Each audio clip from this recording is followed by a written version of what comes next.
Apple's iPhone sales are plummeting. In the first quarter of 2024, Apple saw a 10% drop in iPhone shipments, even though the market grew by nearly 8%. So, what's causing this dramatic shift in one of the world's most iconic products? Hey everyone, this is Business Boss, and today we're investigating why the iPhone might finally be losing its edge after ruling the smartphone market for over a decade. One major factor is the lengthened replacement cycle. Consumers are holding on to their iPhones longer than ever before. But why? Well, for starters, iPhones have become incredibly durable. Since the iPhone 7, they've been water and dust resistant, and the iPhone 11 and newer models can survive underwater for up to 30 minutes. This means fewer people need to replace their iPhones as often with recent models. But durability isn't the only reason. The excitement around new iPhone models has waned. Remember when the iPhone X introduced Face ID and an edge-to-edge screen? Well, those were groundbreaking changes. Fast forward to the iPhone 15, and the biggest updates are a USB-C charger and the removal of the mute button. These incremental updates just don't create the same buzz or urgency to upgrade. Economic factors also play a significant role. With rising living costs, consumers are more cautious about spending. If your older iPhone still works fine, well, why rush to buy the latest model? People are making their devices last longer, opting for minor updates or battery replacements instead of splurging on a new phone. The combination of durable technology, lack of compelling new features, and economic caution is leading to fewer people upgrading their iPhones as frequently as they used to. And this trend is a significant factor behind the decline in iPhone sales, and it's something that Apple will have to address moving forward. But this is only part of the story. To fully understand the decline in iPhone sales, we need to look at another crucial factor: what's happening in China. For years, China, the world's largest smartphone market, has been pivotal for Apple, but in recent quarters, it's increasingly been causing nothing but trouble for Tim Cook. In the first quarter of 2024, iPhone sales in China plummeted by nearly 20%. This is a massive drop, especially considering that China has historically accounted for about 20% of Apple's global revenue. Despite aggressive price cuts aimed at boosting sales, Apple couldn't stave off the decline. So, what's driving this dramatic fall in one of the world's largest smartphone markets? One big factor is economic nationalism. In recent years, Chinese consumers have shown a growing preference for domestic brands. This shift is fueled by national pride and the ongoing trade tensions between the United States and China.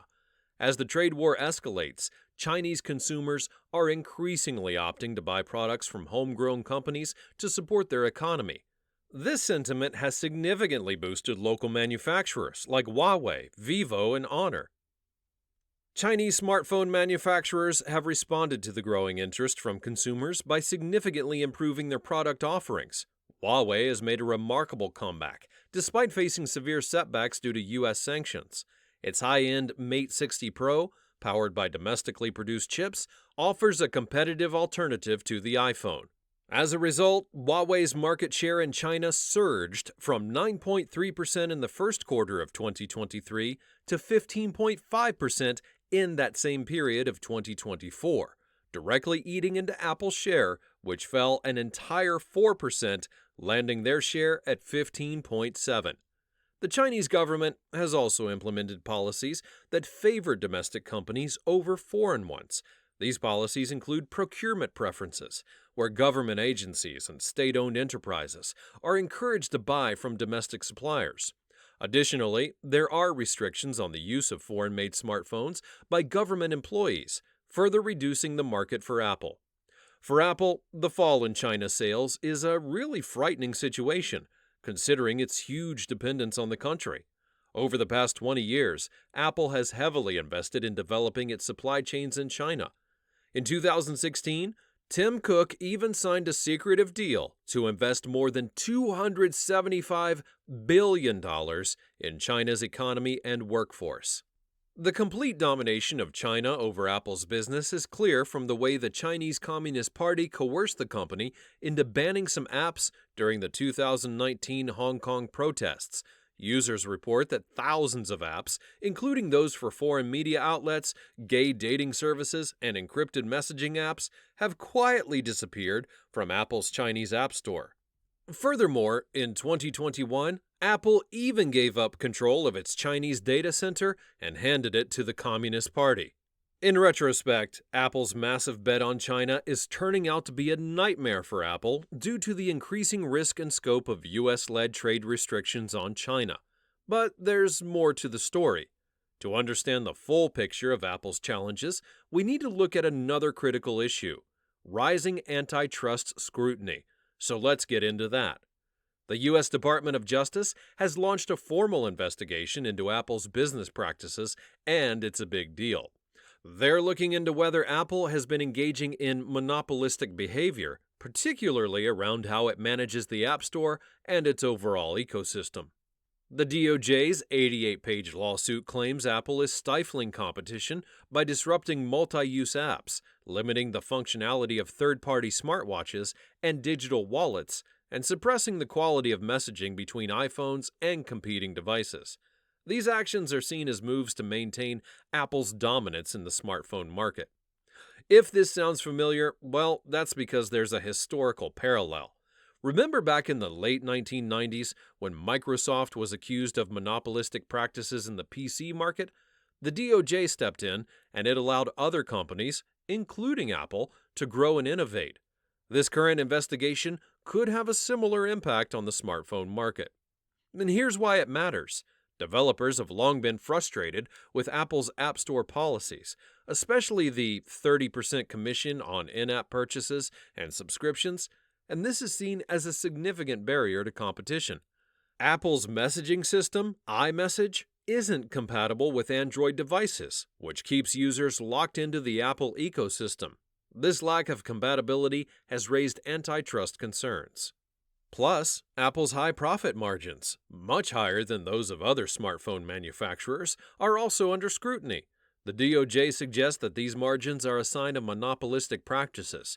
For example, Apple's operating profit share of the worldwide smartphone market reached an astonishing 85% in 2022, while other competitors like Samsung and other Android manufacturers lag far behind in profitability. So, what could happen next? Well, Apple might have to change its App Store practices. This could mean lowering commission rates or allowing alternative app stores on its devices. Significant changes to Apple's business model could also affect its profitability and market share. However, it might open up the market for more competition, which could be good for consumers. In summary, the antitrust investigation is a serious challenge for Apple. The company is navigating rough waters with the issues in China and the lengthened replacement cycle. But now, let's talk about Apple's plans to protect itself from these challenges. One major shift we're seeing is Apple's increasing focus on services.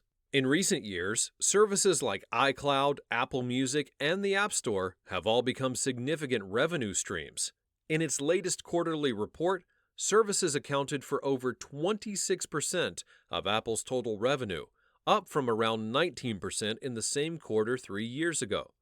This shift is strategic because services generally have higher profit margins compared to hardware. For example, while hardware products like iPhones have a gross margin of around 35 to 40%, services boast about 65 to 70% margins. This shift boosts profitability while providing a steady and recurring revenue stream, which is crucial for financial stability.